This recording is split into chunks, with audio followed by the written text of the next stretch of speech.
Calling the ocean a natural resource is not neutral language. It is a declaration of ignorance. A resource is something inert that awaits to be used. It has no internal logic, no memory, no response beyond depletion. The sea does not behave that way. It never has. Treating it as a resource is not just morally wrong or ecologically careless, it is intellectually false. The sea behaves like a living mind. Not a human mind, not a conscious personality, but rather a distributed regulatory intelligence that processes information through movement, circulation, and correction. This is the line modern civilization refuses to cross. Once you admit that the ocean functions as a living mind, extraction logic collapses. Extraction assumes passivity. Minds are not passive. Minds respond. The ocean responds. When heat is added, it expands. When carbon increases, chemistry shifts. When ecosystems are stripped, feedback cascades. When boundaries are violated, thresholds trigger correction. These are not random effects. They are actually coordinated system responses. A natural resource does not coordinate. A living mind does. Modern economics depends on mislabeling the sea because the truth is inconvenient. If the sea is a mind, then dumping waste is not disposal. It is interference. Overfishing is not harvesting. It is cognitive injury. Deep sea mining is not innovation. It is neurological damage at a planetary scale. And this is why modern economics avoid labeling the sea as a mind, but rather a resource. This is not a metaphor. A mind is defined by integration. The sea integrates inputs across time and space. It connects atmosphere to geology, biology to chemistry, to surface to depth. No human design system approaches this level of integration. The internet is crude by comparison, yet humans believe they can manage the sea. Management implies superiority. The sea does not accept that framing. A resource can be managed. A mind can only be understood or disrupted. Disruption produces consequences. This is why every major maritime civilization eventually collapsed when it treated the sea as a warehouse rather than intelligence. The Phoenicians, the Romans, the imperial Spain, colonial Britain, their ships expanded, their extractions intensified, their systems assumed endless capacity. Capacity is not infinite. The sea tolerated until thresholds were crossed. Then trade routes fail, fisheries will collapse, storms intensify, and coastlines would erode. These are not accidents, they are responses. Calling the sea a resource allowed humans to avoid responsibility. Resources do not retaliate, but minds respond. The sea does not retaliate either. It does something more dangerous. It rebalances. Rebalancing does not consider human comfort. This is why the living mind framing matters. A living mind does not exist to serve. It exists to maintain coherence. When coherence is threatened, it adjusts the system. Human systems are often the most incoherent element of all. The sea has no interest in growth for growth's sake. It does not pursue accumulation. It cycles. It redistributes. It sheds excess. It dissolves concentration. This alone disqualifies it from resource classification. Resources are accumulated. Minds regulate accumulation. The sea dissolves monopolies naturally. Salt spreads evenly. Heat disperses. Nutrients circulate. Any attempt to concentrate indefinitely is corrected. This is why coastal megacities are inherently unstable, because they are concentration experiments conducted inside a system that punishes concentration. The sea does not hate cities. It rejects imbalance. 11 mind prioritizes systemic health over individual nodes. Human civilization prioritizes individual nodes over systemic health. This mismatch produces conflict. When humans build sea walls, they believe they are protecting themselves.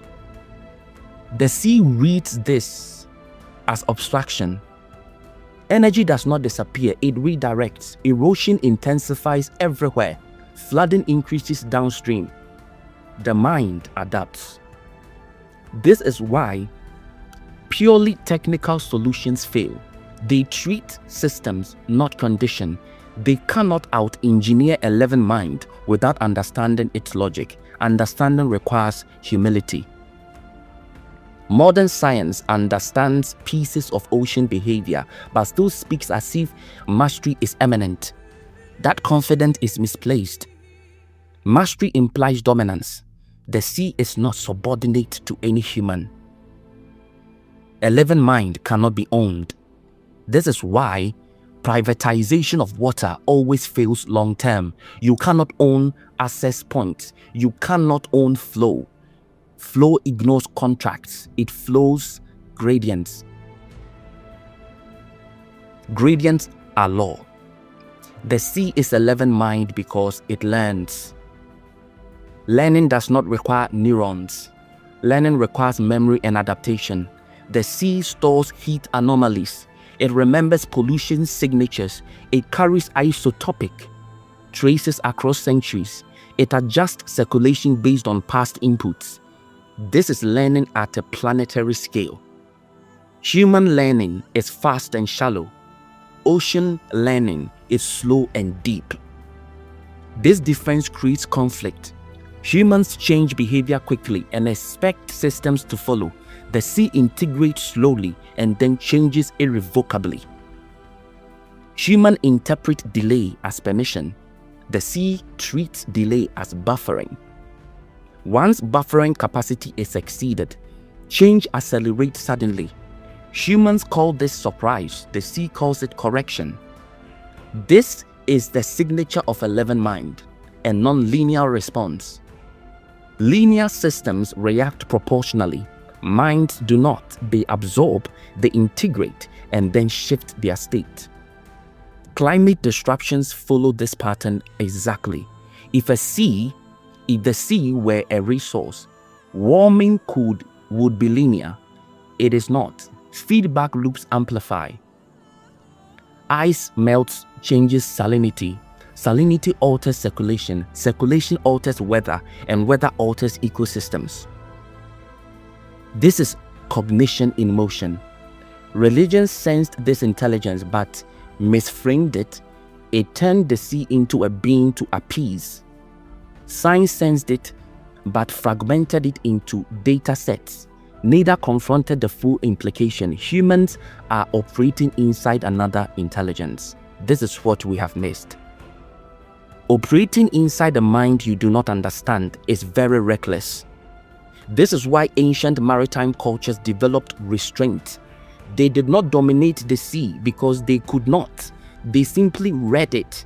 They aligned departure with tides. They respected seasons. They avoided overreach. They did not call this spirituality, they called it survival. Modern humans call restraint backwards. Backward thinking produces forward collapse. The living mind framing also explains why the sea feels psychologically overwhelming. Minds recognize minds. On some levels, humans sense they are not alone when facing the ocean. Not because something watches, but because something processes. Being processed is the same as being seen. The sea produces human activity without acknowledgement. It integrates waste. It redistributes damage. It decalculates equilibrium. Humans feel erased by this. Ego demands recognition. 11 mind does not owe recognition. This is why people feel small at the sea. not insignificant, but unprioritized. The sea prioritizes systems, ability, and stability, not individual meaning. Meaning is a human concern. The sea concerns its coherence. Calling the sea resource allows humans to ignore coherence.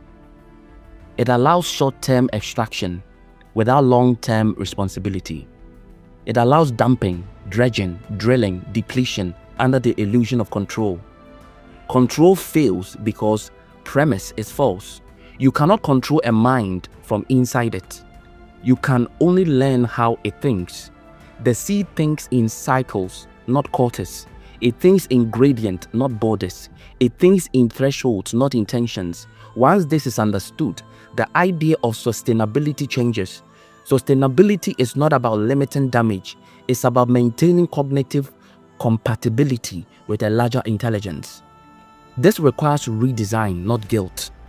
The sea does not punish guilt. It responds to structure.